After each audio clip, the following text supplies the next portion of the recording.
But a theory that in the best way explains the relationship between an entrepreneur and a VC is the principal-agent theory.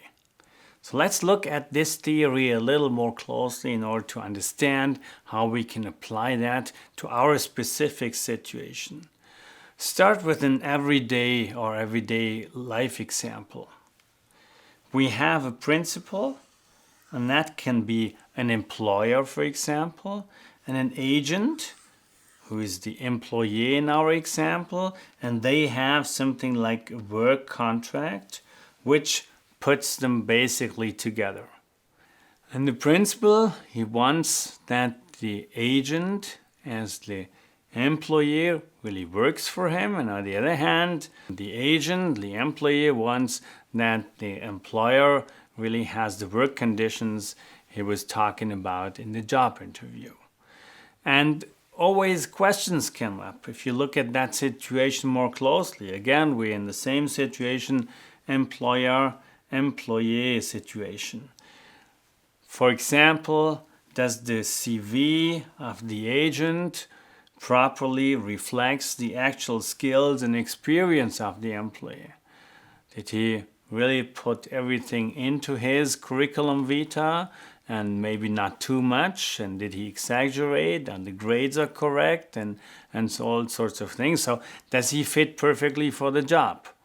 And you might hand in the paper, and the principal, the employer, is never able to get proof for everything you put in a CV.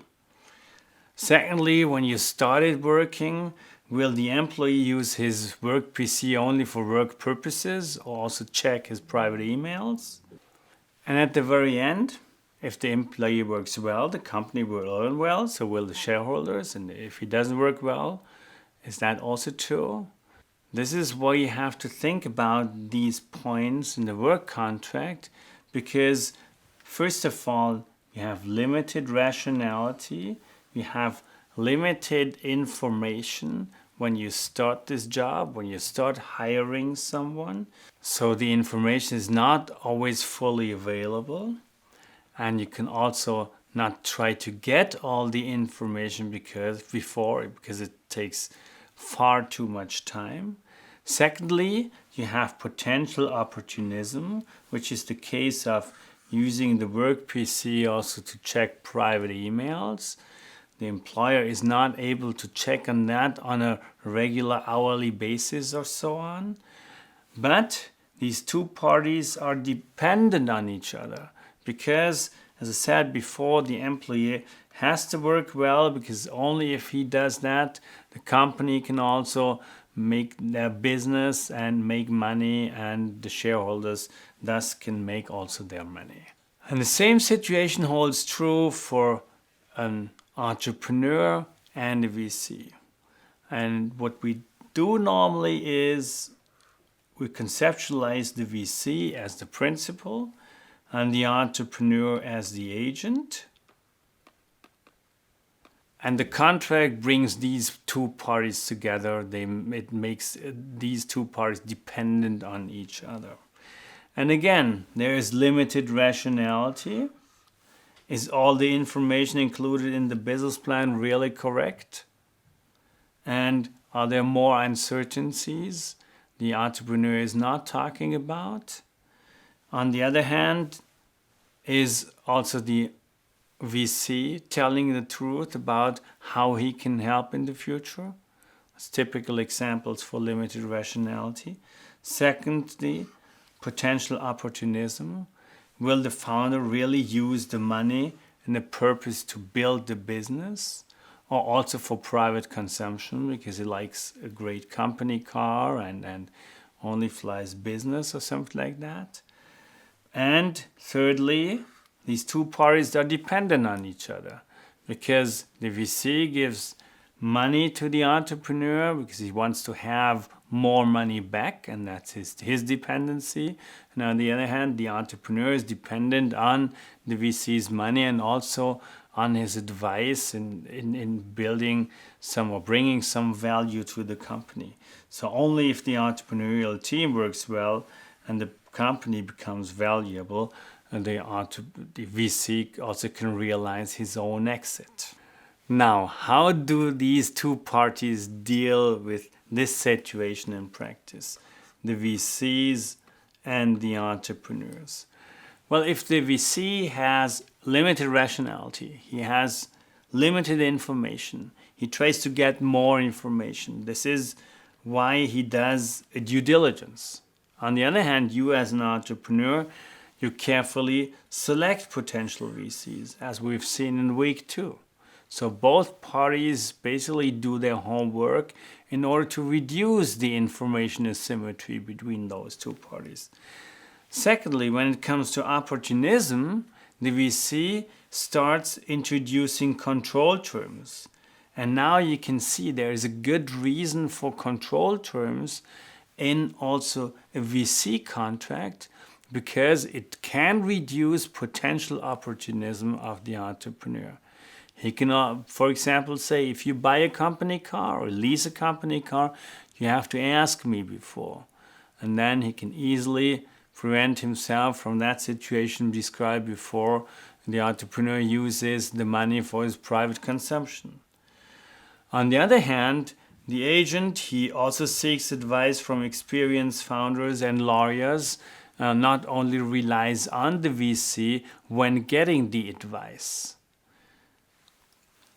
And thirdly, if you look at the dependency, if you look at the value creation they would like to do together, the economic terms in the contract help the VC in order to get his payoff later on.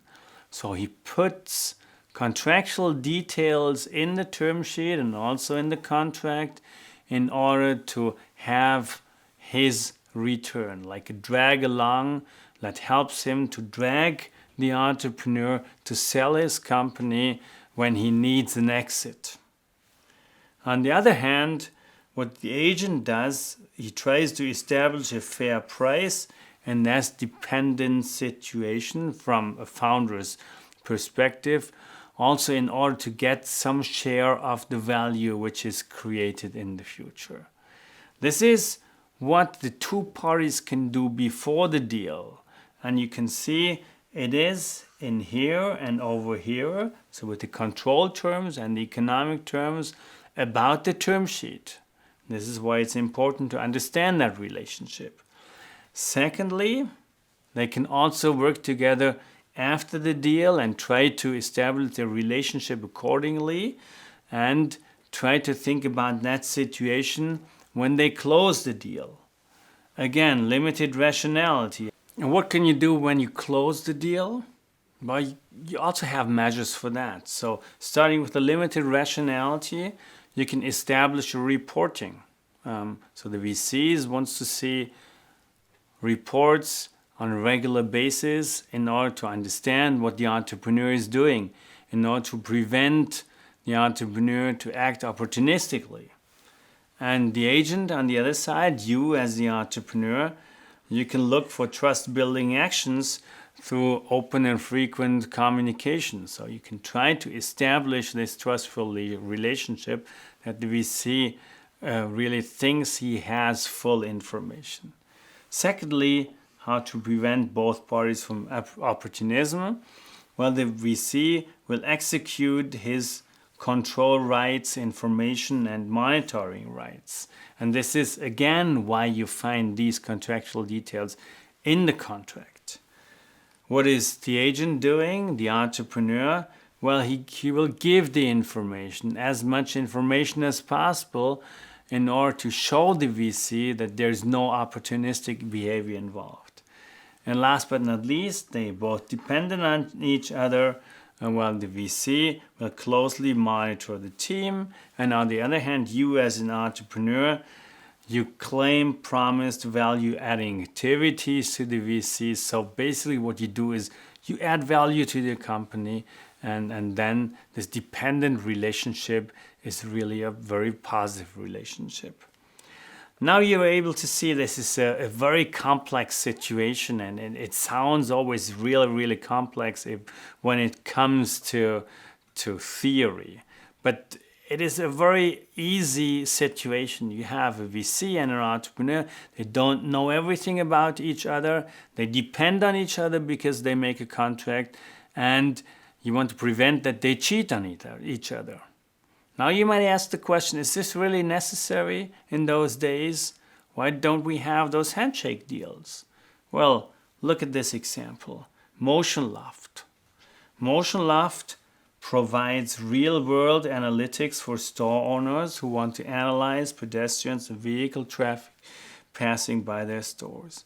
It's a solid business idea. It's still a business idea. Why shouldn't you do offline what you can also already do online? And the former CEO, and now you can see that the story gets more complicated, John Mills, he received high funding by telling his friends and by convincing business angels that he is close to being acquired, and by that promising high returns. So what he basically did is, well, I built up my company is really interesting. I think I'm going to be bought by another company in the near future. Now give me some money. And you can see the bank account over here, the available balance, which was close to 38 million US dollars. What happened to the 38 million US dollars? Well, MotionLoft ran out of cash and seriously into debt.